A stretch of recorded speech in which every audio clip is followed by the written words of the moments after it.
भारतीय विचार मंच द्वारा आयोजित राष्ट्रीय स्वयंसेवक संघ की शताब्दी के निमित्त संघ नेतृत्व दिशा और भूमिका इस विषय पर इस 4 दिवसीय व्याख्यानमाला में आज के तीसरे दिन व्यासपीठ पर विराजमान माननीय ईशान जी महामंत्री जो है और माननीय अवधूत जी जो कार्यकारी अध्यक्ष है और आप सभी माता भगिनी और प्रबुद्ध आत्मीय गण,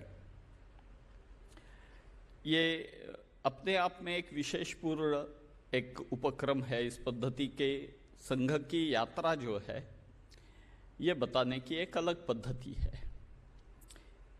संघ के सरसंघ चालक यानी संघ के नेतृत्व की दिशा और भूमिका, उन्होंने जिस पद्धति से संघ को आगे बढ़ाया, ये समझना है तो एक ये पद्धति एक उपयुक्त पद्धति है। लेकिन इस ओर आगे बढ़ने के पूर्व थोड़ा एक बात का स्मरण करना आवश्यक है, ऐसा लगता है मुझे। हर एक संगठन का अपना एक विकास क्रम होता है। जैसे जैसे संगठन आगे बढ़ता है, संख्यात्मक दृष्टि से, गुणात्मक दृष्टि से, व्यापकता की दृष्टि से नए नए आयाम जुड़ते हैं, नई नई प्रगति छलांग लगाते हुए संगठन आगे बढ़ता है। उस समय परिस्थिति भी अलग अलग प्रकार की होती है, तो परिस्थिति भी संगठन पर, संगठन भी परिस्थिति पर एक दूसरे पे रिएक्शन एक्शन होती है। कोई भी संगठन का नेतृत्व है, वो नेतृत्व उसको चाहिए कि संगठन की अभी की विद्यमान स्थिति और समाज की आवश्यकता देखकर संगठन को दिशा दे। जैसे डॉक्टर जी के बारे में हम सुनते हैं कि डॉक्टर हेडगेवार जी ने 1920 में कांग्रेस का जब अधिवेशन नागपुर में हुआ था, उस समय एक प्रस्ताव के बारे में सजेशन दिया था। प्रस्ताव था कि विश्व के सारे जो पूंजीवादियों के चंगुल में फंसे हुए देश है, उनको उस चंगुल से मुक्त करने के संदर्भ में। तो एक भारत का या हिंदुत्व का वैश्विक एक दृष्टिकोण, इसके बारे में उन्होंने बताया था। लेकिन संघ के स्थापना के पश्चात संघ स्वयं सेवकों के सामने उन्होंने विचार रखा था, वो बिल्कुल स्थानीय देश की मुक्ति, देश की स्वतंत्रता, इसके बारे में ही रखा था। ऐसे ही हर एक सरसंघ चालक जी के बारे में देखेंगे तो मतलब ये इसलिए मैं बता रहा हूं कि प्रायः जब सरसंघ चालक जी का वर्णन हम करते हैं तो डॉक्टर जी ने एक पॉलिटिकल थ्रस्ट दिया, श्री गुरु जी ने एक कल्चरल थ्रस्ट दिया, या बाला साहब ने एक सोशल थ्रस्ट दिया, ऐसे वर्णन आते हैं। दिया भी है, ये सत्य भी है। लेकिन ये इसलिए आवश्यक जानना है कि उस समय संगठन की स्थिति क्या थी और समाज की आवश्यकता क्या थी, ये दोनों देखकर हर एक सरसंघ चालक जी ने उस समय संघ को जो दिशा दी है, वो दिशा ये है। तो इसलिए वो कोई उनके रुचि का विषय इसलिए नहीं, ये संगठन की स्थिति और समाज की आवश्यकता ध्यान में रखकर आज क्या दिशा बतानी चाहिए, आज क्या भूमिका होनी चाहिए संघ की, इस पद्धति का दिशा दर्शन उन्होंने किया है। ये चरित्र कथन नहीं है, इसलिए इस पद्धति के से व्याख्यान में थोड़े मात्रा में चरित्र के बारे में बताना, लेकिन बाकी जो परिवर्तन हेतु या विकास हेतु संगठन के या समाज के उन्होंने एक जो दिशा दी, उनकी जो भूमिका रही, उसके बारे में अधिकतर बताना यह अपेक्षित है। परिवर्तन विकास की इस यात्रा में आज बाला साहब और जो तृतीय सरसंघ चालक जी थे और रज्जू भैया जो चतुर्थ सरसंघ चालक थे, उनका योगदान क्या रहा, इसके बारे में चर्चा करनी है। वैसे देखा जाए तो कल मुकुंदा जी ने गुरुजी के बारे में बताते हुए ये कहा है, हम सबको मालूम है कि गुरुजी को जब पूछा गया कि आपका कंट्रीब्यूशन क्या है, तब उन्होंने यही बताया था कि जैसे डॉक्टर जी ने मुझे संघ सौंपा था वैसे के वैसे आगामी पीढ़ी को, जनरेशन को मैंने सौंपा है। ये मेरा सबसे बड़ा कंट्रीब्यूशन है। इसका अर्थ ये नहीं है कि उनके कालावधि में कुछ परिवर्तन नहीं हुए, कोई विकास नहीं हुआ, ऐसा नहीं है। उनके कालावधि में तत्व ज्ञान जो था उसका मंडन किया गया, कार्य पद्धति का दृढ़ीकरण हुआ, प्रथम पाबंदी आई, उस संकट से संघ बाहर निकला, फिर कार्य विस्तार हुआ, विविध संगठनों का विस्तार हुआ, इतना सब कुछ हुआ। लेकिन उनका कहने का मतलब जो मूलभूत बीज रूप था वो सुरक्षित रखते हुए ये सारा विस्तार किया। ऐसे ही बाला साहब और रज्जू भैया के कालावधि में, उसके कालावधि की चर्चा करते हैं हम, तब हम ये देख सकते हैं कि अपने देश में बहुत गति से परिवर्तन आया, सामाजिक परिवर्तन, ऐसा ये कालावधि है। 1973 में, 1973 में पूजनीय गुरुजी की देहांत हुआ उनका, और उसके पश्चात बाला साहब देवरस सरसंघ चालक बने। वहाँ से 1994 तक वो सरसंघ चालक रहे। तब तक की एक पद्धति थी डॉक्टर जी और गुरुजी के समय की कि सरसंघ चालक जी के देहांत के पश्चात नया सरसंघ चालक नियुक्त होता था। उस पद्धति को थोड़ा बाजू रखते हुए, अपना खराब स्वास्थ्य ध्यान में रखकर बाला साहब ने अपने जीते जी चतुर्थ सरसंघ चालक रज्जू भैया इनको नियुक्त किया 1994 में। तब से लेके 6 वर्ष तक पूजनीय रज्जू भैया सरसंघ चालक रहे, और 2000 में बाला साहब ने जो पद्धति का स्वीकार किया था उसका ही अनुसरण करते हुए अपने जीते जी पूजनीय सुदर्शन जी को उन्होंने सरसंघ चालक बनाया। तो ये कालावधि जिसके बारे में हमको चर्चा करनी है, ये कालावधि 2000 से 1973 से 2000 तक का कालावधि। इस कालावधि में जो घटनाएं हुई है संपूर्ण देश में, वो क्या है, ये थोड़ा देखेंगे तो हम देख सकते हैं, अंदाजा लगा सकते हैं कि बहुत गति से परिवर्तन आया, ऐसी ये सारा कालावधि है। हम देखते हैं कि इस कालावधि में गुजरात में छात्र आंदोलन हुआ, बिहार में नवनिर्माण आंदोलन हुआ, फिर एक बड़ी व्यापक मात्रा में ये संपूर्ण देश भर फैला, फिर सुप्रीम हाईकोर्ट, इलाहाबाद हाईकोर्ट का डिसीजन, और उसके पश्चात इमरजेंसी लागू की गई, व्यक्ति स्वातंत्र्य और इसका सबका संकोच किया गया, लाखों लोगों को बंदी बनाया, ये सारी घटना इस कालावधि में हुई। उसके पश्चात हम देखते हैं कि चुनाव हुए, पहली बार देश में एक गैर कांग्रेसी सरकार आई, लेकिन आपस में तालमेल न होने के कारण थोड़े ही दिनों में फिर से वो सरकार हट गई, फिर से कांग्रेस चुनकर आई। इसी कालावधि में आज जो सत्ताधारी पक्ष है भारतीय जनता पार्टी, उसकी स्थापना है, और गांधीवादी समाजवाद ये विचारधारा स्वीकार कर पहले कुछ वर्ष भारतीय जनता पार्टी चली। यही कालावधि है जिसके अंतर्गत 1980s में मीनाक्षीपुरम की एक अलग ऐसे घटना हुई।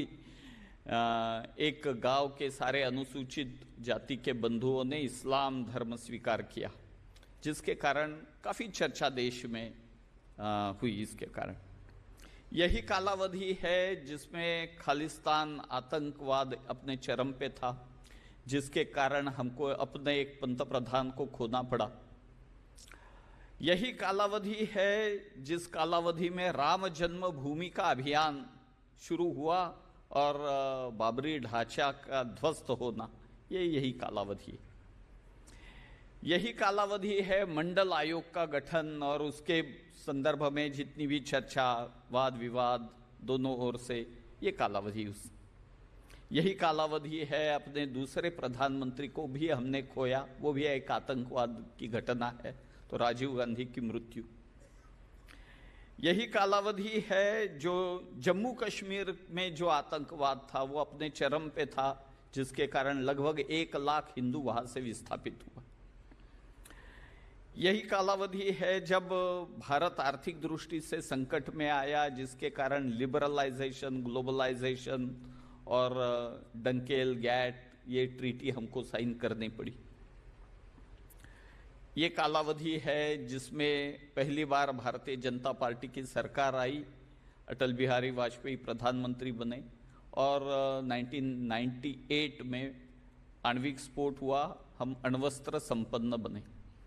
तो काफी सारी घटनाएं घटित होती है, ऐसा ये कालावधि हम देख सकते हैं। संगठन के प्रमुख जो रहते हैं, जिनको संगठन को और संपूर्ण देश को दिशा दिखानी होती है, उनकी प्रमुख 3 भूमिकाएं रहती है। एक भूमिका है संगठन में आवश्यकता अनुसार, समयानुसार परिवर्तन करना, नए आयाम दें, जोड़ना संगठन में। दूसरी बात है कि समाज में कुछ घटना होती है, उसको आवश्यकता अनुसार समाज का हित ध्यान में रखकर रिस्पॉन्ड करना पड़ता है। अलग अलग जितनी भी घटनाएं बताई मैंने, उसको कुछ ना कुछ पद्धति से हमने रिस्पॉन्ड किया है संघ स्नात। और तीसरा काम रहता है कि हम केवल रिस्पॉन्ड करें, इतना ही नहीं, तो समाज में अपनी पहल से परिवर्तन जो करना है, वो परिवर्तन करने की दिशा में आगे बढ़ना, कदम बढ़ाना। तो इस तीनों विषयों के संदर्भ में ये दोनों सरसंघ चालक जी उन्होंने किस पद्धति से दिशा दिखाई, इसके संदर्भ में चर्चा करने के पूर्व थोड़ा उनके जीवन के बारे में एकदम इन शॉर्ट थोड़े में जान लेना उचित रहेगा, क्योंकि व्यक्ति ही है अलग अलग रूपों से, विचारों से, कृति से अभिव्यक्त होता है। तो पहले व्यक्ति क्या है यह समझना आवश्यक है। बाला साहब के बारे में देखते हैं तो बाला साहब का वर्णन प्रज्ञा भारती श्रीभा वर्णेकर जी ने किया। संस्कृत का श्लोक उन्होंने रचना की। उन्होंने कहा, देवः स्वराष्ट्रात् अपरो नयस्य, स्वराष्ट्र के बिना जिनका कोई देव नहीं है ऐसे। और रसः यथान्यत्र न संघ कार्यात्, संघ कार्य के बिना अन्य किसी इसमें बातों में जिनको रस नहीं है, रुचि नहीं, देव रस, इसका विश्लेषण करके उन्होंने ये श्लोक बनाया था। ये श्लोक सही अर्थ में बाला साहब का वर्णन करने वाला ये श्लोक है। बाला साहब का जन्म 1915 में हुआ है, 1915 में, और आयु 11 थी जब संघ प्रवेश हुआ। बिल्कुल संघ की स्थापना 25 में है, 26 से बाला साहब संघ से जुड़े। तो संघ कार्य पद्धति का विकास ये उन्होंने देखा है, प्रत्यक्ष अनुभव किया है, उसमें कंट्रीब्यूशन भी किया है। तो हम देखते हैं उस समय थोड़ा अंग्रेजी सैन्य जिस पद्धति से था उस पद्धति का दायित्व रहा करता था। तो बाला साहब के पास बचपन में, उनके बचपन में यंग बटालियन डी कंपनी के कंपनी कमांडर थे। आज बड़ा आश्चर्य लगता है इस पद्धति का दायित्व, लेकिन वो उस समय बिल्कुल सामान्य था। और बाद में कंपनी सार्जेंट्स मेजर भी बने।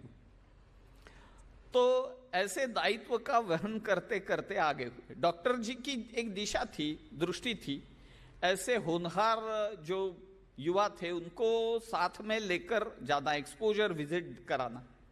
तो उन्होंने एक पुणे में शिविर हुआ तो उसमें बाला साहब को भेजा था, या हिंदू युवक परिषद हुई थी, उसके पूर्व तैयारी के हेतु बाला साहब को भेजा था। तो ये सारे अलग अलग जगह उनको लेकर डॉक्टर जी घूमे भी है। जब 1939 में 39 में सिंधी में जो एक बड़ी व्यापक चिंतन बैठक हुई डॉक्टर जी के जीवन के अंतिम समय, ये क्योंकि 1940 में उनका निधन है, एक वर्ष पूर्व, उस सिंधी बैठक में जो अभी की पदावली जो बताया, दायित्व के नाम या आज्ञा है संघ की, इसको परिवर्तित किया गया और संस्कृत प्रचुर आज्ञाएं और पदावली उसका रूढ़ हुई। ये सारा आचार विभाग डिजाइन करने में बाला साहब प्रमुख थे। तो पहले से इस कार्य पद्धति में एकदम निपुण ऐसे ये बाला साहब है। 1939 में बाला साहब प्रचारक निकले, लेकिन प्रचारक होते हुए वापस उनको बुलाया और नागपुर महानगर के कार्यवाह बनाए। ये इसलिए क्योंकि नागपुर महानगर उस समय एक पावर सेंटर हुआ करता था। सभी देश में अत्यंत उत्तम ऐसे कार्यकर्ता देने हैं तो कहाँ से जाएंगे, तो नागपुर से जाएंगे। वहाँ की शाखाएं उत्तम पद्धति से चलती थी, कार्यकर्ता निर्माण होता था, अलग अलग जगह देश भर में उनको भेजा जाता था। तो एक दीर्घ काल नागपुर महानगर के कार्यवाह इस नाते बाला साहब ने काम किया। 1942 में एक बड़ी मात्रा में देश की स्थिति ऐसे थी कि बड़ी मात्रा में संघ कार्य का विस्तार करना, तो बाला साहब के शब्दों में ही नाउ और नेवर इस प्रकार बताया और बड़ी मात्रा में प्रचारक निकले। 1946 में जब उनकी आयु छोटी ही थी वैसे, उस समय 31 वर्ष, उस समय वे सह सरकार्यवाह बने। बाद में 40 में डॉक्टर जी के निधन के पश्चात जब गुरुजी सरसंघ चालक बने, तब गुरुजी 2-3 बार उनके वक्तव्य में बाला साहब का वर्णन उन्होंने किया है। एक जगह उन्होंने वर्णन किया कि जिनके कारण मैं सरसंघ चालक इस नाम से जाना जाता हूं, ऐसे ये बाला साहब। या एक जगह उन्होंने कहा कि जिन्होंने डॉक्टर जी को देखा नहीं है, अगर डॉक्टर जी को जानना है ठीक से, उनके व्यवहार की यथार्थ कल्पना अगर आपको करना है, तो बाला साहब का जीवन देखिए, उससे आप कल्पना कर सकेंगे। तो गुरुजी बाला साहब की ओर किस नजर से देखते थे, इस पद्धति, इसका एक चित्रण हमको देखने को मिलता है। जब गांधी जी की हत्या हुई, संघ पर पाबंदी आई, तब एक अलग प्रकार के अत्यंत आक्रामक रूप के बाला साहब देखने को मिले, क्योंकि उस समय संघ की सुरक्षा, गुरुजी की सुरक्षा, ये सवाल था। जो शासन के साथ वार्ता कर दें, पाबंदी या वगैरह ये सब हुआ, उसके बाद में शासन के साथ जब वार्ता करनी थी, 3 लोगों की टोली बनाई, एकनाथ जी रानड़े, भैयाजी दानी और बाला साहब। विद्यार्थी परिषद की स्थापना में भी बाला साहब की एक महत्वपूर्ण भूमिका थी। जो भी क्रिटिकल विषय जब भी आते थे, उस समय प्रथम पाबंदी हटने के पश्चात शासन का बड़ा आग्रह था कि संघ पंजीकृत करना चाहिए। क्या करना चाहिए, विषय बाला साहब के पास आया। बाला साहब ने निर्णय दिया कि संघ पंजीकृत नहीं होगा, हम समाज में संगठन नहीं, संपूर्ण समाज का संगठन है। तो एसोसिएशन ऑफ पर्सन, जो संविधान में भी न्यायिक अधिकार है हमको, तो उसके अंतर्गत ये अपना संगठन बनेगा, इस पद्धति का विषय बाला साहब ने रखा। संघ में पहली बार जिज्ञासा समाधान के कार्यक्रम को बाला साहब ने इंट्रोड्यूस किया। उस समय उनका ये कहना था कि सबका सुनना चाहिए, उनके मत क्या है ये भी सुनना चाहिए। चर्चिल का वाक्य वो हमेशा कोट करते थे, वो है, courage is what it takes to stand up and speak, but courage is also what it means to sit down and listen. तो शांतिपूर्वक सबका, विरोधियों का भी मत सुनना, तो अच्छे लिसनर इस नाते बाला साहब का वर्णन हम देखते हैं। जब संघ कार्य में बाला साहब सरसंघ चालक बने, उस समय 2 प्रतिमाएं कार्यक्रम में लगाते थे हम, एक डॉक्टर जी की और श्री गुरु जी की। मतलब सरसंघ चालक जी की प्रतिमा लगाना ये पद्धति थी। बाला साहब ने बताया कि अब से केवल ये ही 2 प्रतिमाएं रहेगी, इसके आगे कोई सरसंघ चालक की प्रतिमा नहीं रहेगी। तो इस पद्धति से बाला साहब की दृष्टि जो थी, ये हम देख सकते। जब 1992 में बाबरी ढांचा ध्वस्त हुआ, उस समय एक थोड़े समय एक क्या स्टैंड होना चाहिए हिंदू समाज का, इस पद्धति का एक कंफ्यूजन की स्थिति थी। उस समय बाला साहब का एक वक्तव्य था जिसके कारण एकदम क्लैरिटी आ गई समाज में। वो था, व्यक्ति की जैसे सहन शक्ति की सीमा रहती है, समाज के भी सहन शक्ति की सीमा होती है। और ये सीमा जब लांग कर आगे जाते हैं तब क्या होता है, उसका ये चित्र है। तो एक पद्धति से एक अनअपोलोजेटिक स्टैंड इस पद्धति से बाला साहब ने लिया है। ऐसे एक अत्यंत कुशाग्र बुद्धिमत्ता के धनी, संघ कार्य पद्धति के तज्ञ, कुशल संगठक, व्यवहारी अत्यंत, ऐसे ये बाला साहब के चित्र हम देखते हैं। ऐसे रज्जू भैया के संदर्भ में देखेंगे तो रज्जू भैया अत्यंत संपन्न परिवार से थे। जब स्वतंत्रता मिली तब रज्जू भैया के पिताजी ये उत्तर प्रदेश सरकार में चीफ इंजीनियर थे।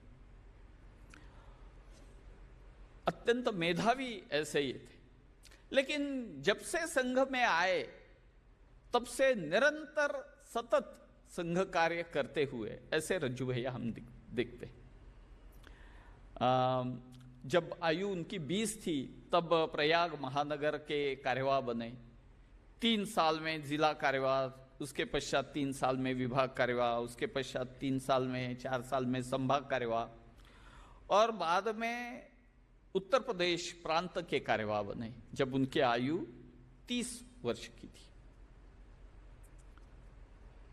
जब और एक 6 साल बाद वो व्यवसायी कार्यकर्ता थे, जॉब करते थे, पढ़ाते थे यूनिवर्सिटी में फिजिक्स विषय। उसी समय कुछ मतलब अलग रचना, किस पद्धति से गुरुजी उनकी ओर, रज्जू भैया की ओर देखते हैं तो उनको प्रांत प्रचारक बनाया। सामान्यतः व्यवसायी कार्यकर्ता प्रचारक नहीं होते, लेकिन उस समय उनको प्रांत प्रचारक बनाया। 24 वर्ष का अध्ययन करने के पश्चात उन्होंने स्वेच्छा निवृत्ति ली और प्रचारक बने।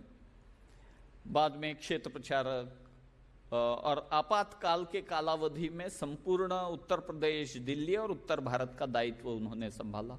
उसके पश्चात तुरंत अखिल भारतीय सह सरकार्यवाह, फिर सरकार्यवाह, फिर आयु थोड़ी खराब हुई तो सरकार्यवाह से फिर वापस सह सरकार्यवाह। यह संघ में ही होता है कि क्योंकि हम संघ में पोजिशनल कॉन्शियसनेस बहुत कम रहता है, तो इसलिए ये प्रमोशन है, डिमोशन है, ऐसा कभी माना नहीं जाता। इसलिए पहले सरकार्यवाह थे, बाद में सह सरकार्यवाह बने। उसके पश्चात 72 के आयु में सरसंघ चालक बने। 6 वर्ष तक वे सरसंघ चालक रहे।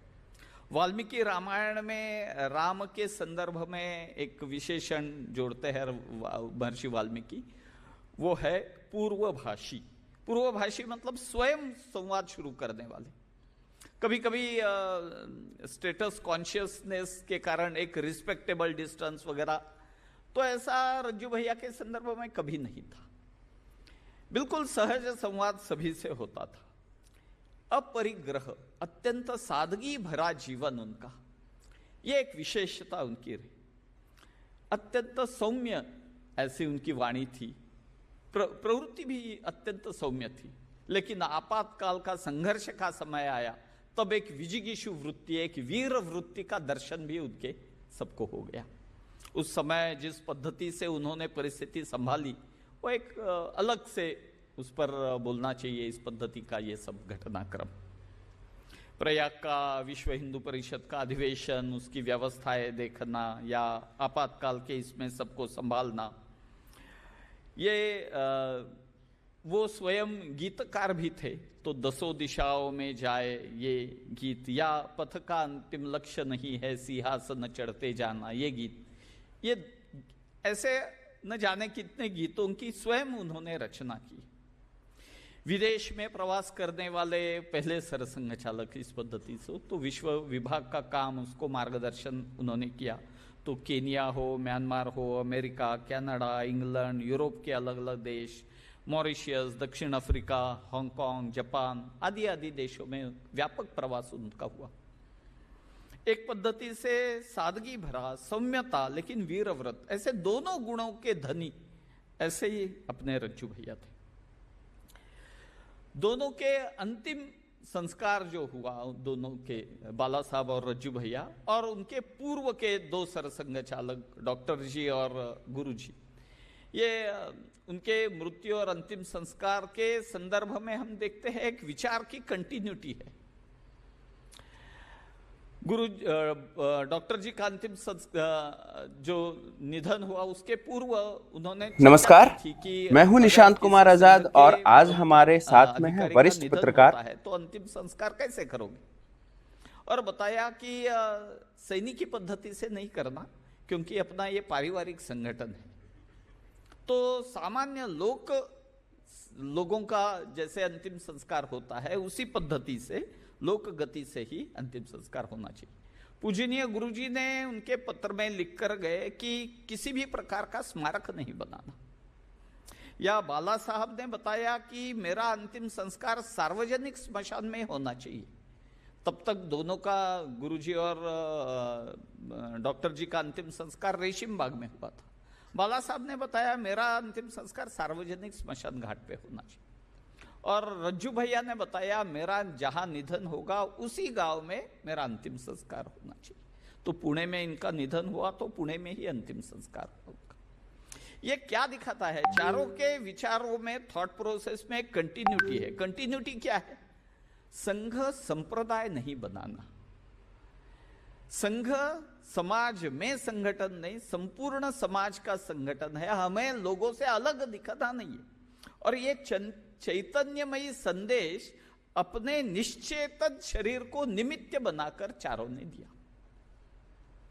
अब थोड़ा घटनाओं पे आते हैं, तब देखेंगे कि इन सारे घटना जिसका वर्णन मैंने किया, इसके संदर्भ में जिस पद्धति का रिस्पॉन्ड रहा है, तो एक महत्वपूर्ण डायमेंशन जो है वो एकल गीत में भी आया, वो है समरसता का। 1974 में बाला साहब का वसंत व्याख्यान माला पुणे में भाषण है। भाषण का शीर्षक था सामाजिक समता और हिंदू संगठन। उसमें 3 प्रमुख बातें उन्होंने बताई है। आज भी लोगों को थोड़ा क्रांतिकारी लग सकती है, ऐसी इतने सालों के बाद भी ऐसी ये तीनों बातें हैं हिंदू समाज के लिए अत्यंत आवश्यक ऐसी बातें। एक बात बताई उन्होंने, जाति और वर्ण व्यवस्थाएं अब व्यवस्थाएं नहीं रही, अव्यवस्थाएं बन गई है और धीरे धीरे इन दोनों को समाप्त होना चाहिए। दूसरी बात उन्होंने बताई कि अगर अस्पृश्यता बुरी नहीं है तो दुनिया में कुछ भी बुरा नहीं है। और तीसरी बात बताई, अस्पृश्यता, विषमता और जाति भेद समाज से समूल नष्ट होने चाहिए। It should go lock, stock and barrel. तो ये समरसता के बारे में अपनी जो दृष्टि है वो बिल्कुल साफ करने वाले ये व्याख्यान है। आज भी आप एक रेफरेंस बुक इस नाते सभी समरसता विषय काम करने वाले कार्यकर्ता इस भाषण की ओर देखते हैं। संघ की दृष्टि कैसे थी? मीनाक्षीपुरम की घटना हुई, अनुसूचित जाति के बंधुओं ने इस्लाम स्वीकार किया, तो पेट्रो डॉलर्स और इसके कारण ये मतांतरण कैसे हुआ, इसके संदर्भ में भारत में संपूर्ण चर्चा हुई। लेकिन संघ में इसका विचार करते समय यह विचार हुआ कि केवल पेट्रो डॉलर नहीं, विषमतापूर्ण व्यवहार भी इसके लिए जिम्मेदार है। अगर विषमतापूर्ण व्यवहार नहीं रहेगा तो यह मतांतरण नहीं होगा। तो इंट्रोस्पेक्शन करने की भी हिंदू समाज ने स्वयं की ओर आवश्यकता है। 1981 में समरसता आरक्षण के संदर्भ में प्रस्ताव पारित हुआ, आरक्षण का समर्थन करने के, आरक्षण की आवश्यकता बताने वाला। संघ के बैठकों में कोई भी प्रस्ताव पारित होता है तो यहाँ ऑटोक्रेसी तो है नहीं, तो मुक्तता से चर्चा होती है। तो ऐसा नहीं है कि संघ के बैठक में इसको विरोध नहीं हुआ, ऐसा नहीं है। तो बहुत लोगों का मत उस समय अलग था। आरक्षण के संदर्भ में अलग मत रखने वाले भी स्वयंसेवक थे। इसलिए उस प्रतिनिधि सभा में इस संदर्भ में काफी बहस हो गई। एक सत्र भर बहस चली। सत्र समाप्त होते समय बाला साहब ने सूचना दी कि अगले सत्र में फिर से वापस जब आएंगे ये चर्चा जारी रखेंगे, लेकिन उस उस समय आते समय आप सभी ने थोड़ी कल्पना करना कि अपना जन्म अनुसूचित जाति में हुआ है और फिर चर्चा करना इस प्रस्ताव के संदर्भ। और स्वयं सेवकों का व्यवहार, उनकी श्रेष्ठता भी देखिए, उनकी एक थॉट प्रोसेस भी देखिए। ये जब सूचना दी गई उसके पश्चात सत्र में यह प्रस्ताव सभी की ओर से सहर्ष स्वीकार किया गया। केवल यह प्रस्ताव एक नहीं तो 90 में परावर्तित बौद्ध मतावलंबी जो थे उनको आरक्षण देने का जो निर्णय सरकार ने लिया था उसका अभिनंदन करने वाला प्रस्ताव पारित किया संघ ने। 94 में कुरीतियां छोड़कर सबको सामाजिक समता, समरसता और न्याय मिले, इसके हेतु प्रस्ताव पारित किया। 2000 के पश्चात भी 2005 में 7 में अलग अलग विषयों में समरसता के विषय में संघ के द्वारा पारित प्रस्तावों की एक बड़ी सूची। यह एक दृष्टिकोण संघ का समरसता के संदर्भ में रहे। केवल एक विचार रखना है इतना ही नहीं, तो अंतर जातीय विवाह को खुलकर समर्थन संघ के सरसंघ चालक जी ने, बाला साहब ने किया। राम जन्मभूमि के शिलान्यास का जब प्रसंग आया तब एक अनुसूचित जाति के बंधु कामेश्वर जी चौपाल, उनके हाथों से ये शिलान्यास का कार्यक्रम हुआ। पूर्वांचल के छात्राओं का उपनयन संस्कार होना चाहिए, इस विषय में पहल की। 1983 में जब वर्ष प्रतिपदा थी, वर्ष प्रतिपदा डॉक्टर साहब का जन्मदिन, और वही 1983 में वर्ष प्रतिपदा 14 अप्रैल को थी, वो डॉक्टर बाबा साहब आम्बेडकर जी का जन्मदिन। तो दोनों महापुरुषों का यह जन्मदिन ये सुअवसर मानकर सामाजिक समरसता मंच की स्थापना की, जो अलग अलग पद्धति से समरसता समाज में स्थापित हो, इसके लिए प्रत्यक्ष एक्टिविटी अलग अलग प्रकार से करते। 89 में जब डॉक्टर जी की जन्म शताब्दी थी तब ये लक्ष्य रखा गया कि इस निमित्त बड़ी मात्रा में वंचित समाज तक रीच आउट हो। तो अनुसूचित जाति के बंधु, जनजाति के बंधु, इनके बीच में जाना, सेवा कार्य शुरू कर, ये लक्ष्य रखकर ये पूरी जन्म शताब्दी मनाई गई। जब 91 में बाला साहब को लोकमान्य तिलक पुरस्कार, एक प्रसिद्ध पुरस्कार मिला, उसकी राशि अनुसूचित जाति के बंधुओं के बीच में काम करने वाले संस्था को उन्होंने दान इस नाते दी। तो इस प्रकार अलग अलग प्रकार से सामाजिक समरसता, इसलिए समता साध्य करना है तो समरसता अनिवार्य है, क्योंकि समता प्लस बंधुता इज समरसता। तो इसलिए समरसता प्राप्त करने हेतु अलग अलग पद्धति से प्रत्यक्ष विचार और व्यवहार दोनों ओर से संघ कार्य ने पहल की। और एक प्रसंग में संघ का इस कालावधि में योगदान दिखता है, वो है आपातकाल का कालावधि। जनतंत्र की रक्षा के हेतु जो संघर्ष हुआ, उस समय संघ का योगदान।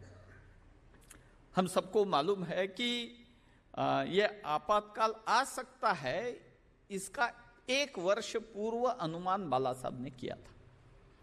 और 74 जनवरी में ही उनके एक भाषण में उन्होंने बताया था कि इस प्रकार का आपातकाल आ सकता है, संघ पर पाबंदी भी आ सकती। प्रत्यक्ष 74 में मार्च 74 गुजरात विधानसभा भंग हुई, लेकिन तुरंत चुनाव नहीं हुए। हम सबको गुजरात के बंधुओं को तो अधिक मालूम है इसके संदर्भ। और फिर छात्र आंदोलन खड़ा हुआ यहाँ पे। बिहार में भी एक नवनिर्माण आंदोलन, जयप्रकाश जी जिसका नेतृत्व कर रहे थे, वो आंदोलन खड़ा हुआ। तो जब 75 में एक जनसंघ का राष्ट्रीय अधिवेशन, उसमें जयप्रकाश नारायण जी स्वयं गए थे। तो जयप्रकाश नारायण जी का नेतृत्व उस समय पूरे देश भर में स्वीकार किया गया, और ये परिवर्तन ला सकता है आंदोलन, इस प्रकार का भाव सभी के मन में निर्माण हुआ। 12 जून 2075 गुजरात के विधानसभा का चुनाव का परिणाम आया, कांग्रेस पराजित हुआ। उसी दिन इलाहाबाद हाईकोर्ट का डिसीजन भी आया, और जिसमें इंदिरा गांधी को दोषी माना गया और 6 वर्ष इलेक्शन आगे नहीं लड़ सकती, इस प्रकार का निर्णय भी किया गया। 25 जून को एक लोक संघर्ष समिति की स्थापना की गई जयप्रकाश नारायण जी के नेतृत्व में। उसके अध्यक्ष थे मुरारजी देसाई और सचिव थे संघ के प्रचारक नानाजी देशमुख। दिल्ली में एक विशाल रैली हुई उस दिन, और उसी दिन रात को इमरजेंसी डिक्लेयर हुई। इमरजेंसी डिक्लेयर होने के बाद 25 को इमरजेंसी डिक्लेयर हुई, 30 जून को बाला साहब को अरेस्ट किया गया। 4 जुलाई को संघ पर प्रतिबंध, दूसरा प्रतिबंध आया, और इसके संदर्भ में, लेकिन ये आने वाला था, ये संघ कार्यकर्ताओं ने भाप लिया था। इसलिए कोई भी लड़ाई करनी है तो उसकी अच्छे से पूर्व तैयारी करनी है। बाला साहब उस पर पद्धति से एक अलग, एक लड़ाकू नेतृत्व उस समय था, तो इसका पूर्व नियोजन बहुत अच्छे पद्धति से हुआ था। यह बताया गया था कि सभी प्रचारक, कोई भी अरेस्ट नहीं होगा, सारे भूमिगत होंगे। तो उस समय लगभग 1,500 प्रचारक देश में थे, तो सारे के सारे प्रचारक भूमिगत हुए। अन्य व्यवसायिक कार्यकर्ता भी जिनको संभव था, क्योंकि व्यवसायिक कार्यकर्ताओं की एक सीमा रहती है, उनका घर परिवार है, प्रचारक को वो स्वतंत्रता है, इसलिए प्रचारक भूमिगत होना आसान है उसके लिए। तो ये सारे भूमिगत हुए। तुरंत ये रचना की गई कि एक देश को 4 विभागों में बांटा गया, एक एक विभाग का दायित्व एक एक अपने कार्यकर्ता के पास सौंपा गया। उत्तर प्रदेश, दिल्ली और उत्तर भारत का दायित्व रज्जू भैया के पास था। उसी प्रकार भवराव देवरस के पास बिहार, पूर्व भारत, इसका दायित्व था। मोरोपंत पिंगले, इनके पास पश्चिम महाराष्ट्र, ये पश्चिम भारत, इसका दायित्व था। और यादवराव जोशी, उनके पास दक्षिण भारत का दायित्व था। इसी पद्धति से माधवराव मूले उस समय सर कार्यवाह थे, तो ये सबका संचालन करना ये माधवराव मूले जी का काम था। प्रशासकीय अधिकारियों से संपर्क रखना और उनके जो अनुकूल अधिकारी, उनसे मदद भी लेना, ये काम जो करना था वो एकनाथ जी रानड़े को दिया गया। विरोधी पार्टी जितनी भी थी उनका समन्वय करना, संकलन करना, ये काम दिया गया रामभाऊ गोडबोले और नानाजी देशमुख के पास। इस प्रकार कार्य विभाजन लगभग पहले से ही पूर्व तैयारी थी। तो इसलिए जब बाकी सब जो पॉलिटिकल पार्टी या सामाजिक संगठन जिन पर पाबंदी आई तो हड़बड़ा गई सारे, उस प्रकार संघ का हुआ नहीं। RSS was fully prepared for it. और फिर आंदोलन हुआ तो एक बड़ी मात्रा में स्वयंसेवक इस आंदोलन में, सत्याग्रह में सहभागी हुए। कुल देश में 1,30,000 लोगों को अरेस्ट किया गया, उसमें से 1 लाख से भी अधिक स्वयंसेवक थे। तो आप कल्पना कर सकते हैं कितनी व्यापक स्तर पे ये जागृति संघ स्वयंसेवकों में इस संदर्भ में थी। उस आपातकाल की अलग अलग कहानियां, घटनाएं, प्रसंग है, उसका वर्णन किया जा सकता है। कितनी कल्पकता से यह आंदोलन चलाया गया। कुछ ना कुछ स्वयंसेवकों को सक्रिय रखने के लिए कार्यक्रम चाहिए, ये भाव पहुंचाने के लिए। तो जून में इमरजेंसी डिक्लेयर हुई, नवंबर में बाला साहब का जन्म 61वां जन्मदिन था। तो एक कार्यक्रम दिया गया कि सारे जितने भी संघ है, संघ हितैषी है, उन्होंने बाला साहब उस समय पुणे में जेल में थे, उनको पत्र लिखना। तो बाला साहब को उनको जन्मदिन पर शुभेच्छा देने वाले 30,000 पत्र प्राप्त हुए, 2,000 टेलीग्राफ प्राप्त हुए। तो कोई भी एक निमित्त इस पद्धति से जागृति करने के अलग अलग कार्यक्रम, उपक्रम ऐसे स्वयंसेवकों ने, वो जेल भी था, जेल में बंद भी थे जितने, तो जेल में दुखी, हताश, निराश ऐसा वातावरण नहीं था। तो जैसे संघ शिक्षा वर्ग में हंसी मजाक चलती है, वैसे वातावरण चला। तो सारे स्वयंसेवकों का मॉरल जो है वो हमेशा एक बना रहा। ये बना रखने का काम अलग अलग जगह जो दायित्व में प्रमुख थे लोग, जो स्वयं जेल में थे, उन्होंने ये समझा। उस समय मातृशक्ति की भूमिका जो है वो भी अद्भुत रही, क्योंकि स्वयंसेवक तो जेल में थे, तो न जाने कितने परिवारों में इनकम सोर्स अकेले वही थे जो स्वयंसेवक जेल में गए, तो इनकम सोर्स बंद हो गया। फिर भी कोई घर पीछे नहीं हटा, कोई स्वयंसेवक पीछे नहीं हटा, माफी नहीं मांगी। इसका श्रेय स्वयंसेवकों का जितना है उतना ही श्रेय, किंबहुना उससे अधिक श्रेय मातृशक्ति का है।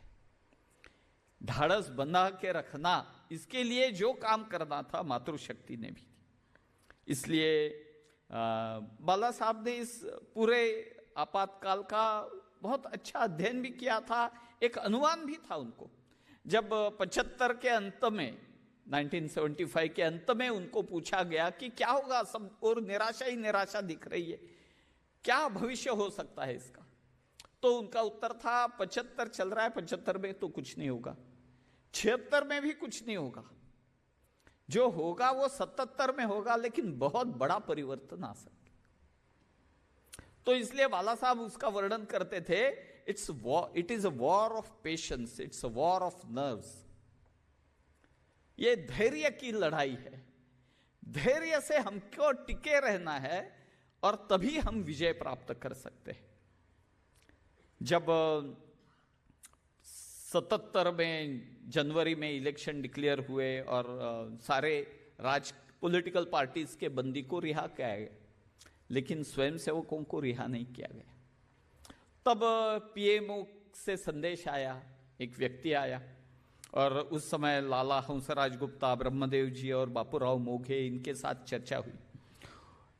सरकार की ओर से एक ऑफर दिया गया।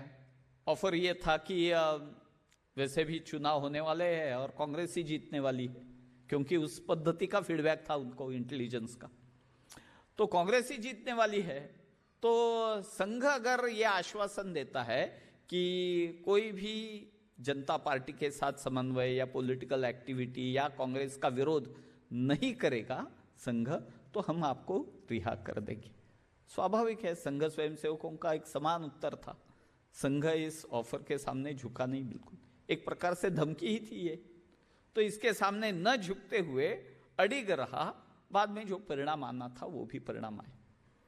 लेकिन इस सभी का वर्णन द इकोनॉमिस्ट, जो लंदन से छपने वाला न्यूज़पेपर है, वो क्या करता है कि अब तक लेफ्ट वालों के क्रांतिकारी आंदोलन वगैरह अलग पद्धति से देखे, ये लेफ्ट वाले नहीं होते हुए भी एक अद्भुत आंदोलन इन्होंने खड़ा किया।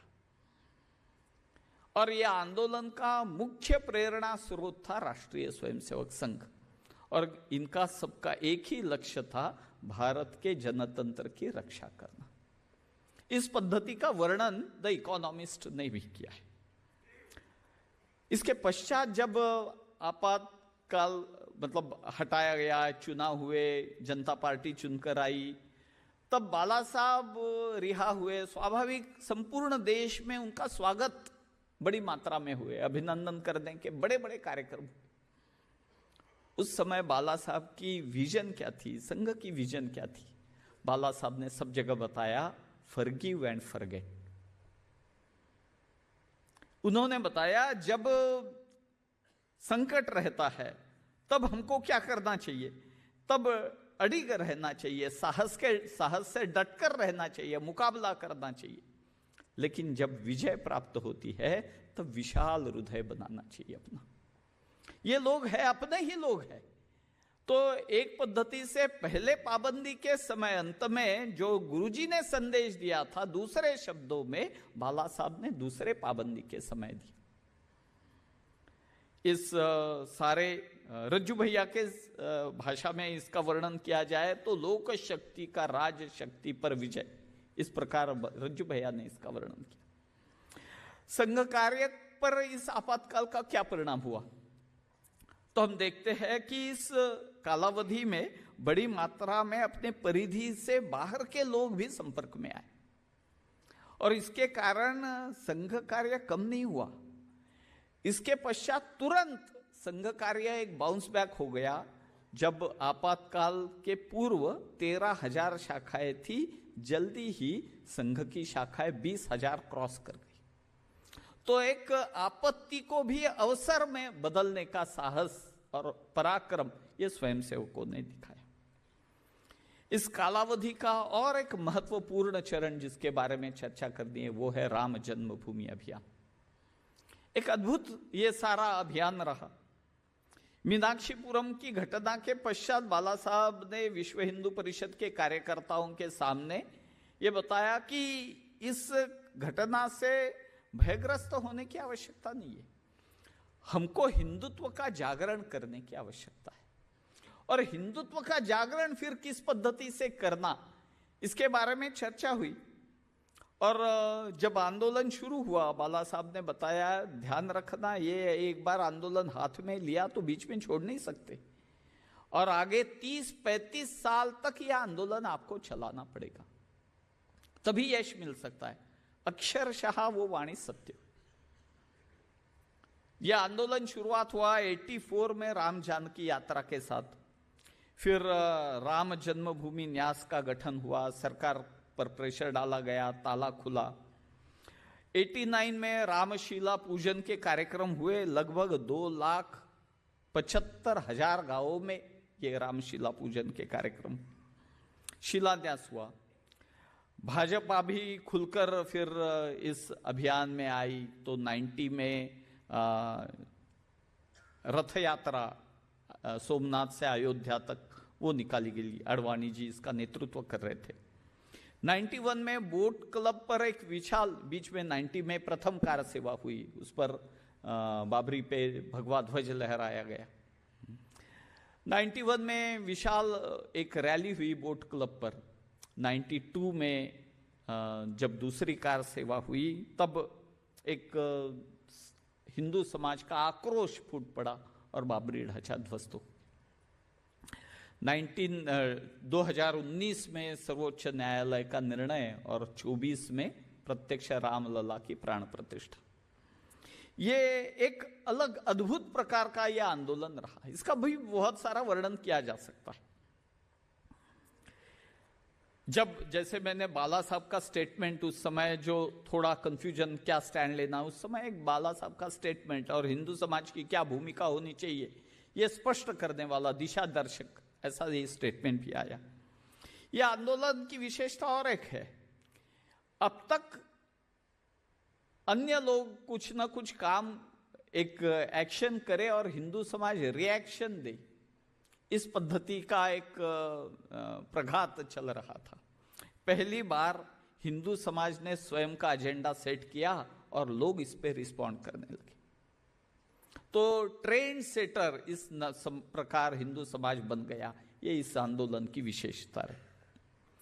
और इस एक कालावधि में, एक संदर्भ में, वैचारिक संदर्भ में हम देखते हैं वो इस्लाम और ईसाई के संदर्भ में संघ की भूमिका। जब आपातकाल के समय जेल में थे तो जेल में केवल संघ वाले थे ऐसा नहीं है, बाकी लोग भी थे। तो कुछ समाजवादी थे, कुछ आनंद मार्गी थे, कुछ जमाते इस्लामी के कार्यकर्ता भी थे। उनकी भूमिका या उनके मन में जो संघ की प्रतिमा थी वो बिल्कुल अलग थी। और प्रत्यक्ष संघ स्वयंसेवकों का व्यवहार देखा उन्होंने तो बड़ा आश्चर्य लगा उनको। फिर आकर्षित हुए तो बहुत अच्छा डायलॉग शुरू हुआ और इतने पास आए कि आपातकाल हटने के पश्चात जो बाला साहब के अलग अलग जगह विविध समाज के द्वारा सम्मान के जो कार्यक्रम आयोजित किए गए, जमाते इस्लामी के द्वारा भी एक कार्यक्रम हुआ है। और फिर इसके पश्चात संघ के संदर्भ में, और संघ ये इस्लाम या ईसाई धर्म का पालन करने वाले बंधुओं के संदर्भ में क्या विचार करता है, इस संदर्भ में अपनी भूमिका स्पष्ट करने का समय आया। 78 में बाला साहब ने यह भूमिका स्पष्ट की। उन्होंने कहा कि यहाँ का मुस्लिम और ईसाई समाज बाहर से नहीं आया, तो व्यापक अर्थ से ये सभी हिंदू ही है। अगर ये सत्य सभी लोग समझ लेते हैं तब जो सांप्रदायिक समस्या यहाँ पे देश में विद्यमान है वो सांप्रदायिक समस्या दूर हो जाएगी। आगे उन्होंने कहा कि अल्पसंख्याक राष्ट्रीय प्रवाह में सम्मिलित होने चाहिए। इस देश का इतिहास, इस देश की संस्कृति, महापुरुष, इनके विषय में अपनत्व का भाव उनके मन में होना चाहिए। संघ का स्टैंड था यहाँ पे अल्पसंख्याक आयोग नहीं, मानवाधिकार आयोग होना चाहिए, जो सभी के अधिकारों की चिंता करे। अलग अलग क्यों गिनना? यह अल्पसंख्यक बहुसंख्यक इस पर पद्धति से डिवाइड करना, यही पद्धति गलत है। यह संघ की भूमिका रही। इसलिए हिंदुत्व की व्याख्या 1985 में करते समय बाला साहब ने कहा, जो इस भूमि को माता समझता है और स्वयं को हिंदुस्तान की परंपरा का अभिन्न अंग समझता है, वो हिंदू हो सकता है। संघ के शाखा में प्रवेश दे सकते हैं क्या ये मुसलमान ईसाइयों को? इसके संदर्भ में बोला कि इस देश को मातृभूमि मानने वाले, भारतीय होने पर गर्व का अनुभव करने वाले और इस देश के इतिहास संस्कृति से स्वयं को जुड़े पाने वाले सभी लोग संघ की शाखा में आ सकते। तो व्यापक अर्थ में आज भी जब मोहन जी डीएनए समान है वगैरह वगैरह जो बोलते हैं, तो व्यापक अर्थ में ये सारे हिंदू ही है, एक ही संस्कृति है, एक ही पुरखे है, एक ही मातृभूमि है। ये एकत्व के 3 आधार है। इस पद्धति का विषय बाला साहब ने उस समय रखा था। आतंकवाद के संदर्भ में भी हम देखते हैं तो पंजाब में खालिस्तानी आतंक के सामने उसका सामना प्रत्यक्ष संघ को भी करना पड़ा। 1989 में खालिस्तानी आतंकवादियों ने संघ की शाखा पर हमला किया और 25 लोगों को बलिदान होना पड़ा। यह इसलिए था कि संघ इस पर रिएक्ट करे और हिंदू सिख डिवाइड बड़ा कर सके। स्वाभाविक यही भूमिका गुरुजी ने रखी थी जब भाषावार प्रांत रचना हुई और पंजाब की भाषा क्या होनी चाहिए ये विवाद आया। तब हिंदी नहीं गुरुमुखी अपनी भाषा होनी चाहिए, ये गुरुजी ने उस समय रखा था। उसी पद्धति से किसी भी पद्धति से हिंदू सिख डिवाइड ना हो, ये भूमिका इस आतंकवाद के दरमियान भी संघ की रही। ऐसे ही इस्लामी आतंकवाद जो कश्मीर में बड़ी मात्रा में विस्थापन हुआ है, उस समय एक सामाजिक संस्था इस नाते हम केवल सेवा कर सकते हैं क्या? तो केवल सेवा नहीं, तो संपूर्ण समाज का कश्मीर के बारे में एक मन बनाना। इसलिए फिर अखंड भारत स्मरण दिवस वगैरह वगैरह ये उपक्रम लेकर सालों तक संघ के स्वयंसेवकों ने निरंतर प्रयास किया, समाज में ये विषय जागरूक रखा। इसका ही परिणाम जब अवसर आया 370 हट सका। ऐसे ही जब उदारीकरण का, ग्लोबलाइजेशन का मोड़ आया 1991 में, तब पहली बार संघ ने एक आर्थिक विषय अपना रखा, स्वदेशी की संकल्पना रखी और यह बताया कि हर एक देश के लिए, ये केवल भारत का विषय नहीं है, हर एक देश के लिए स्वदेशी संकल्पना ये सबके लिए एक स्वीकार ऐसे करने वाली संकल्पना हो सकती है। और ये संकल्पना फिर स्वदेशी का भाव मतलब क्या? केवल वस्तु तक सीमित नहीं, तो भाषा, भूषा, भवन, भ्रमण सभी और सर्वव्याप्त अपनी स्वदेशी संकल्पना कैसी होनी चाहिए वगैरह वगैरह। इसके उस समय उस पर बहुत टीका टिप्पणी की गई कि ये संघ वाले हैं, हमको पुराने जमाने में बैलगाड़ी के जमाने में लेकर जाने वाले वगैरह वगैरह। आज जब आत्मनिर्भरता की हम बात करते हैं, वही अलग शब्दों में स्वदेशी का उच्चारण हम कर रहे हैं।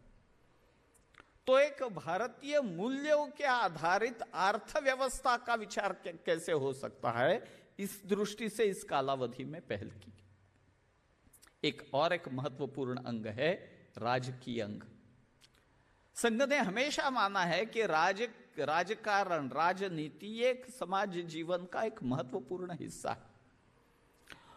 तो ये भी एक संघ विचार से, या संघ नहीं बोलेंगे, राष्ट्रीय विचारों से प्रभारित होना चाहिए। गांधी जी की हत्या हुई, उस समय संघ पर पाबंदी डाली गई, उस समय संघ का पक्ष रखने वाले कोई नहीं थे।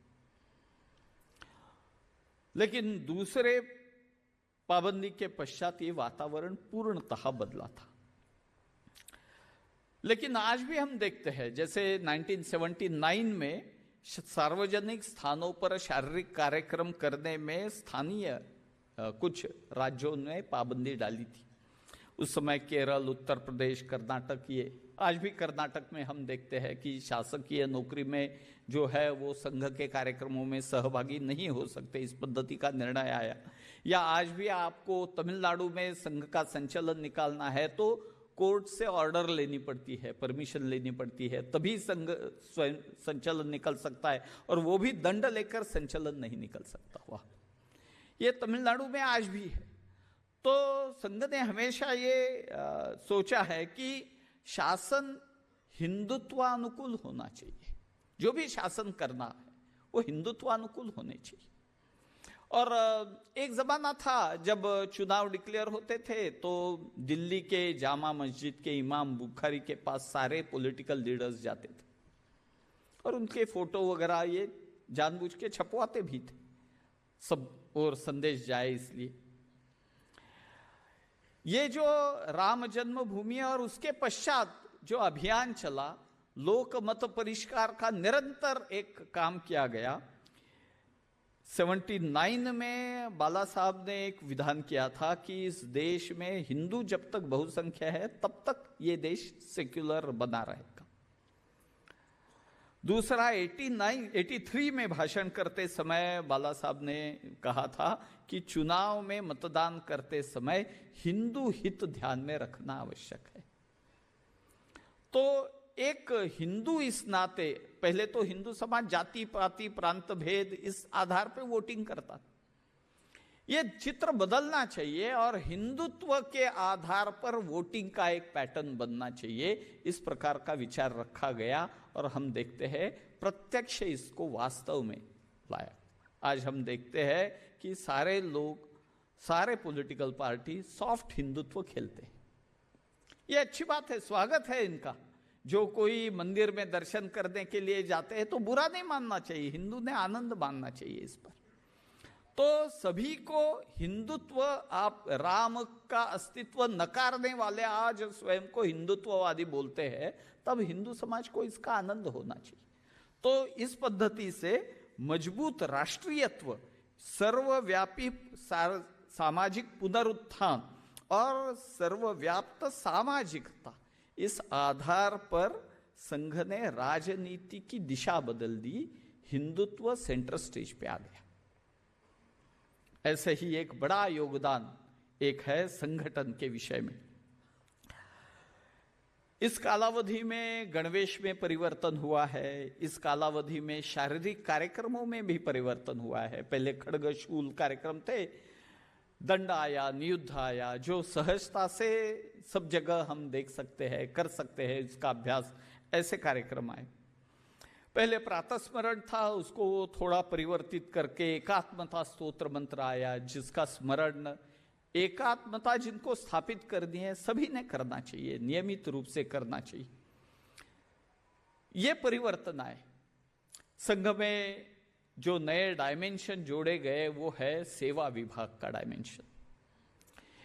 जब डॉक्टर जी की जन्मशती थी 1989, उस समय यह सेवा विभाग शुरू किया गया। उस समय लक्ष्य रखा था कि 5000 सेवा कार्य हम शुरू करेंगे। उस समय सेवा विभाग शुरू हुआ, आज 1,30,000 से भी अधिक सेवा कार्य। प्रचार विभाग शुरू करना चाहिए। गांधी जी की हत्या हुई उस समय संघ विचार या संघ का निरपराधित्व ये रखने वाले कोई पत्रिका थी नहीं। स्वयंसेवकों ने अलग अलग भाषाओं में मराठी, हिंदी, उड़िया, बंगाली वगैरह वगैरह 14 साप्ताहिक पत्रिका शुरू की। इसकी पहल बाला साहब ने की थी। आज प्रचार विभाग के द्वारा हजारों पत्रिकाएं निकलती है। अक्षरशः 6.5 लाख गांव है, उसमें से 5.5 लाख गांवों में नियमित पत्रिका जाने का अब क्रम बन गया। ऐसे ही संपर्क विभाग की शुरुआत की 94 में प्रचार विभाग और 94 में ही संपर्क विभाग शुरू हुआ। समाज में गणमान्य लोग बहुत है, उन तक संघ विचार पहुंचना चाहिए, राष्ट्रीय विचार पहुंचना चाहिए। इसके लिए एक रीच आउट एक्टिविटी हमको नियमित रूप से करनी चाहिए। तो इसके लिए आज इसका स्वरूप हम देखते हैं अत्यंत व्यापक स्वरूप में। सारे समाज के हुज हु, अब तो विदेशों के भी हुज हु जो है संघ के कार्यक्रम देखने के लिए आ रहे। तो एक दृष्टि से सेवा, संपर्क और प्रचार, इस आज जिसको जागरण श्रेणी संघ में बोलते हैं, उसके माध्यम से स्वयं सेवकों के द्वारा जो समाज में परिवर्तन करना है उसकी पहल की। इस कालावधि में संघ की शाखा 73 में जो 13,000 थी उससे बढ़कर 43,000 तक गई। साप्ताहिक मिलन 8,000, संघ मंडली जो मासिक मिलन बोलते हैं वो भी 8,000। ये एक व्यापक विस्तार हुआ। संघ की शाखा के प्रति देखने की दृष्टि क्या होनी चाहिए? बाला साहब का अमृत वचन है, वो मैं पढ़ के ही सुनाता हूं। संघ की शाखा केवल खेल खेलने या कवायद करने का स्थान मात्र नहीं है, यह सज्जनों की सुरक्षा का बिन बोले अभिवचन, तरुणों को अनिष्ट व्यसनों से मुक्त रखने वाला संस्कार पीठ है, महिलाओं के प्रति सम्मान पूर्ण आचरण का आश्वासन है, समाज पर अकस्मात आने वाली विपदाओं और संकटों में त्वरित तथा निरपेक्ष सहायता मिलने का आशा केंद्र है, राष्ट्र विरोधी तत्वों को धाक स्थापित करने वाली शक्ति है और सबसे बढ़कर जीवन के सभी क्षेत्रों में सुयोग्य कार्यकर्ता उपलब्ध कराने वाला विद्यापीठ है। तो इस दृष्टि से संघ का तत्वनिष्ठा, समरसता का व्यवहार, लचीलापन, सहकारियों के प्रति प्रेम, कार्यकर्ताओं के विचार शक्ति को प्रेरणा देकर उन्होंने निरंतर उनका विकास करना, आत्मविलोपी वृत्ति, समर्पण, ये सारे एक स्वयंसेवक या अधिकारियों के गुण न रहते हुए संपूर्ण संगठन के गुण हो गए। एक संघ कार्य का परिचय इस कालावधि में इस पद्धति से हुआ। अंत में इतना ही कह सकते हैं, संघ की जो विजय यात्रा का ये कालावधि है, ये संघर्ष का है, परीक्षा का है, लेकिन सभी स्वयंसेवकों के पराक्रम से, परिश्रम से इसको विजय का कालावधि और विस्तार और समाज व्यापी बनने का कालावधि स्वयंसेवकों ने बनाया।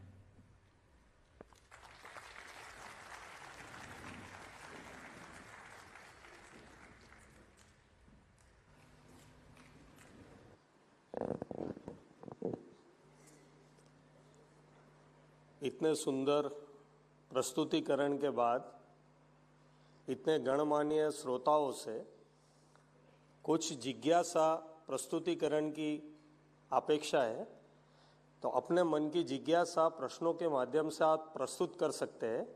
शर्त सिर्फ इतनी रहेगी कि जो अभी प्रस्तुतिकरण हुआ है उससे संलग्न प्रश्न आप पूछ सकते हैं।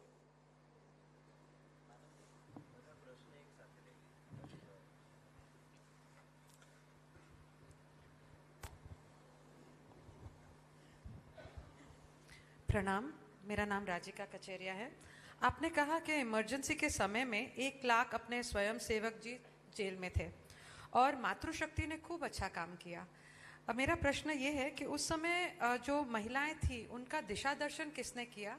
क्योंकि सारे तो हमारे स्वयं सेवक उस समय जेल में थे, और उन्होंने क्या चीज़ ऐसी की जिसके कारण आपने ये उनका मेंशन किया? धन्यवाद। और कोई प्रश्न हो तो साथ में ही संलग्न कर सकते हैं। समाधान एक साथ में अतुल जी देंगे।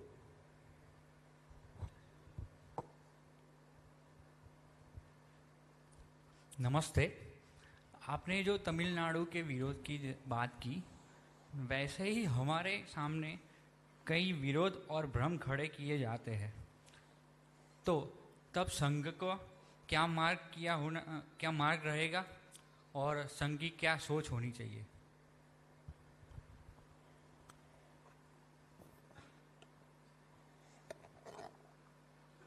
नमस्ते, मेरा नाम हिनिल पटेल है।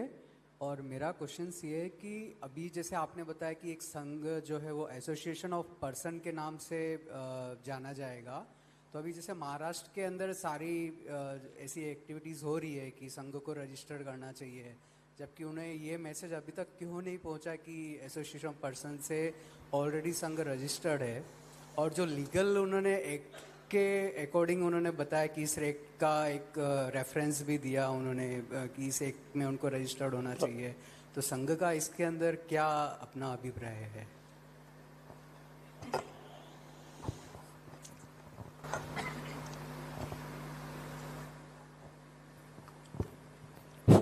नमस्ते, मेरा प्रश्न ये है कि अतुल जी आपने अपने वक्तव्य में मेंशन किया कि बाला साहब जी की भूमिका विद्यार्थी परिषद की स्थापना में भी बहुत महत्व की रही है, तो अगर आप उस पर कुछ प्रकाश डालकर मार्गदर्शन दे सके तो। यहाँ पर जिज्ञासा का सत्र हम पूर्ण करेंगे। अतुल जी। तो पहली बात मातृशक्ति की इमरजेंसी के समय भूमिका के संदर्भ में मार्गदर्शन किसने किया, तो समिति की सेविकाएं तो थी ही, उनका भी प्रवास चलता था ये सब विषयों में, और संघ के प्रचारक उस समय जैसे बताया अंडरग्राउंड ही थे, भूमिगत ही थे, इन्हीं के घरों में रहते थे, और कहाँ रहेंगे दूसरा, स्वयंसेवकों के ही घरों में रहते थे। तो ये सारा जीवंत संपर्क था हर समय। मैं पुणे में दीर्घकाल रहा, तो पुणे में अलग अलग प्रकार के जिस पद्धति से आंदोलन हुए, तो एक महिलाओं का एक आंदोलन उस समय हुआ, वो पर्वती करके एक मंदिर है, छोटी टेकड़ी है भी, तो कार्यक्रम रखा गया कि वहां पे जाना और वो झेंडू का फूल क्या बोलते हैं उसको हिंदी में, तो वो एक फूल चढ़ाना, केसरी गोटा, हाँ, तो वो चढ़ाना। कितने लोग चढ़ाते हैं, कितने फूल एकत्रित हुए, उतने बहनाएं आके गई, ये मानेंगे। तो ऐसे विविध कार्यक्रम उपक्रम उनको दिए गए, जिसके कारण सतत जागृति। एक बात बताना मैं भूल गया, उस समय एक पैरेलल अंडरग्राउंड प्रचार का माध्यम हमने शुरू किया लोगों ने, ये पत्रिकाएं छपती थी और ये पहुंचाने की व्यवस्था बड़ी मात्रा में बहनें करती थी।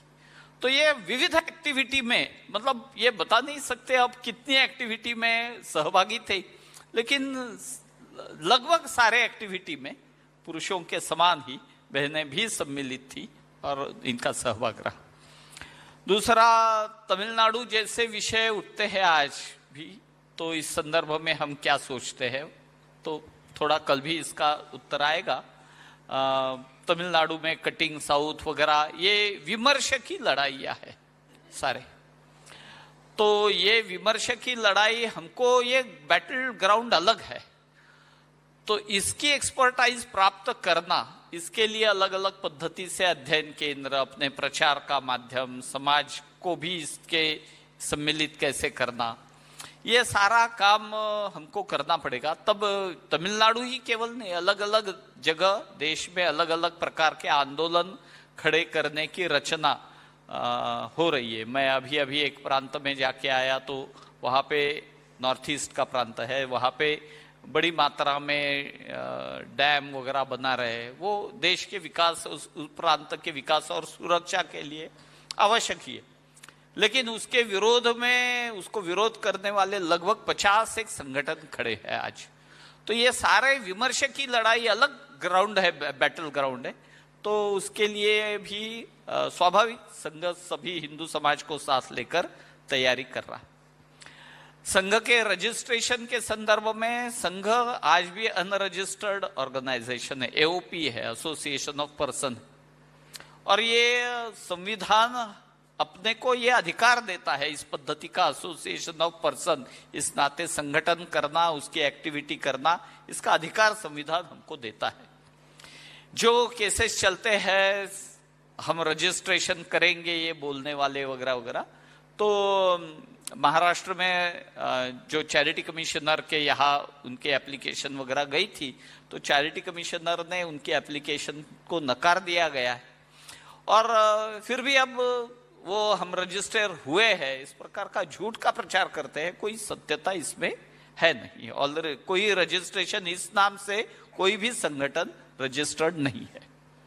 विद्यार्थी परिषद की स्थापना के संदर्भ में, विद्यार्थी परिषद की स्थापना जैसे ही उस समय अलग अलग जगह 3-4 जगह अलग अलग नाम से विद्यार्थियों का काम शुरू हुआ।